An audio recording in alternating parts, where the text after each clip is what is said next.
Yo, what is up, guys? It's your girl Bex, and welcome back to the Race Rundown. Long time no see, everyone. I know I haven't uploaded in a while. Sorry, life's been a little bit heavy at the moment, but we are back, ladies and gentlemen, just in time for the next season. Let's go. So we are going to talk Drive to Survive today. We are going to talk liveries. We are going to talk about team drama, potential return of Christian Horner. We're going to talk about the spinny wing on that Ferrari and the performance of Aston Martin. So let's just dive straight into it. First off, we're going to talk about the team drama. Plenty going on with Mercedes at the moment. Are they getting banned? Are they not? I have tried to stay away from it as much as possible because, quite frankly, the thought of McLaren and Mercedes and all of their other teams that they supply engines to having their engines and fuel banned terrifies me. I'd rather not think about it, to be honest. But yeah, lots of drama going on, lots of pre-season drama as always. A lot of it I am still not sure if it's made up or not. We will have to wait and see on that. We also have the drama around Christian Horner potentially coming back to a team. He has been potentially linked to Alpine. He's been hovering around a little bit. I personally haven't missed him on the grid. However, I know there are some people that have. I would not be upset if he didn't come back. Sorry, everyone. But yeah. In terms of the car performances so far in pre-season testing, the Ferrari is looking very strong, people. I don't want to say it, but the Ferrari is looking very, very strong. All the Tifosi out there, could it be your year? I feel like at the beginning of every season, we always say it could be Ferrari's year. It could be the year that they win it. And I'm like, it actually could be. I mean, the way the spinning wing just dumps the dirty air is quite impressive. They're going to be doing better than Aston Martin, that's for sure. We don't even need to go into how far off the pace that Aston Martin is. Jesus Christ. So yeah, it's all looking positive for McLaren. It's all looking positive for Mercedes and Ferrari. I would love to see Ferrari do well this year. In the words of Sebastian Vettel, even if you're not a Ferrari fan, you are a Ferrari fan. So before I go into my thoughts and feelings on the liveries, I want to touch on here the absolute shocking pile of shite that was Drive to Survive. Did anyone else think it was boring this year? I feel like we glossed over the biggest piece of drama. Can't help but think that Horner might have threatened Netflix with a lawsuit on that one, because why else would we have glossed over that?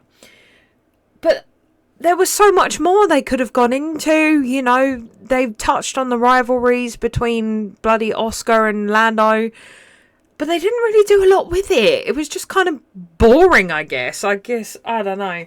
Maybe Netflix were hoping that they could just make 2 episodes out of Christian Horner's drama, and then he came along and went, listen here, mate, you put that in an episode and I'll sue your ass. You just don't know. I think it was very inauthentic of what went on in the season for them not to report on it, but hey-ho, it is what it is. So I want to talk about the liveries, because obviously last year we had a 75 live event showing off all the liveries. This year they had different launch events for each team. We're going to start from the top, reigning world champions at this time, the McLaren MCL 40. What do we think of it? It's okay. I guess it's kind of the same as last year with the black stripe on it. I like the wheels, the blurred out Google wheels. I think they're quite cool. That's about it, really. That's all I can say. To give it a score out of 10, I'd probably say 4. Pretty similar to last year. Nothing wrong with it overall. Cadillac. God damn. That Cadillac. Woo! The black version in particular. God damn. It looks classy. It looks nice. Again, out of 10. Solid 8. Solid 8. It's up there. Then you've got the Williams FW48 and a partnership with M&S. Anyone else think that's weird? Anyway, moving on. The Williams, hate the wheels. The colour is okay, I guess. The Duracell battery is iconic as always. The Barclays logo on the side is a completely different blue to the rest of the car, and it's really throwing me off. Out of 10, 5. Next, the Alpine A526. I hate the pink. Throwing it out there for all those that have been listening to the podcast for as long as we've been going. Alpine, I don't like the Racing Point pink. Sorry, never have, never will. It's the car itself isn't bad. I just don't like the pink. So for that reason, give it a solid 6. The Ferrari SF26. The HP logo, man. The HP logo and the white, it's a no from me. I don't enjoy it. I prefer the red. The HP logo just looks awful. Out of 10, a solid 3. A solid 3. Sorry, everyone. The Mercedes W17E Performance. Not gonna lie, I like the livery on the Mercedes. Hate to say it, but I do. I would give it a solid 7.5. Yes, we're doing half scores now. The Audi R26. A lot of people don't like it. I freaking loved this car, okay? This is definitely up there for me. Solid 9. I love the bright colour. I love the simple design. I love the fact that the Audi logo on the side of it sticks out in that black. I love the fact that they've kept it simple yet classy. I love it. Some people preferred the red and black of the concept F1 car. I did love that as well, but yeah, I like where they've gone with it. I like the neon. I think it looks really cool. Haas VF26. This livery, okay, 10 out of 10, 8 left no crumbs.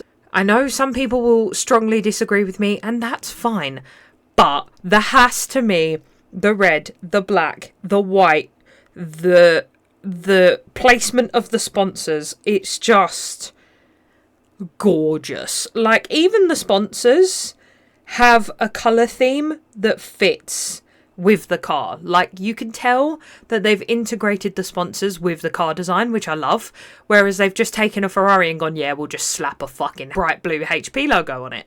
Why not? Yeah, I'll tell you why not, because it fucking looks shit, that's why. However, the Haas, all of their sponsors fit with the colour theme, and it looks good, and I love it. I love it. 10 out of 10. The Red Bull RB22.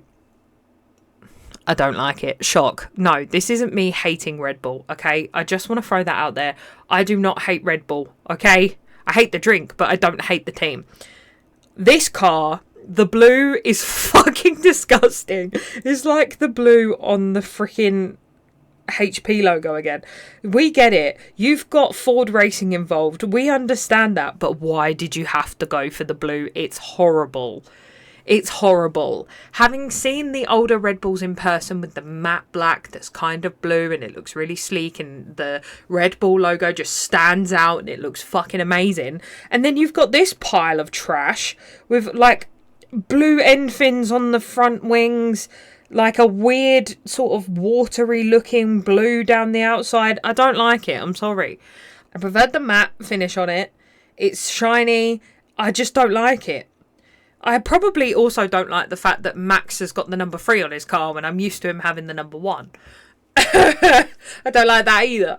I mean, the longer I look at it, the more it's kind of growing on me though, so I'll be generous and give it like a solid 5, but I'm not a fan of the blue.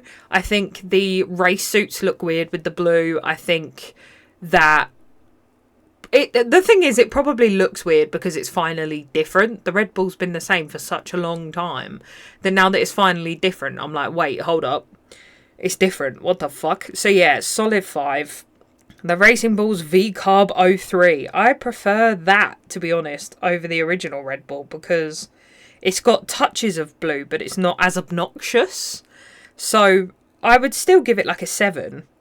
Because it's a Red Bull. I can't be too generous. No, I'm joking.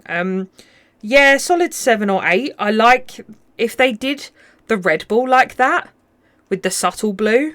I think I'd like it more. I think there's just too much blue, if that makes sense. Which is really ironic because obviously Red Bull cans have the blue as well. Like, I understand that.